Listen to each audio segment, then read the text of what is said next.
నాకు క్షేమానికి ఆధారం అని చెప్పేసి.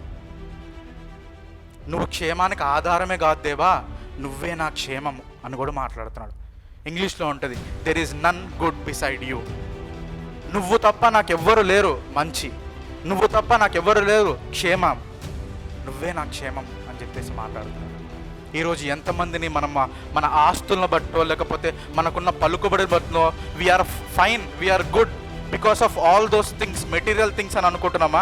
ఈ భౌతిక సంబంధమైన విషయాల బట్టి నీకు క్షేమంగా ఉన్నాను, నేను రోజు లేచి ఎక్సర్సైజ్ చేస్తాను కాబట్టి నీకు క్షేమంగా ఆరోగ్యంగా ఉన్నాను, లేకపోతే నేను రోజు లేచి వాకింగ్కి వెళ్తాను కాబట్టి, లేకపోతే నేను ఈ పని చేస్తాను కాబట్టి, మంచిగా ఉన్నాను కాబట్టి, నాకు ఏం పర్లేదు, నాకు డబ్బులు ఉన్నాయి కాబట్టి, ఏమైనప్పటికీ నేను క్షేమంగా ఉంటాను అని అనుకుంటున్నావా?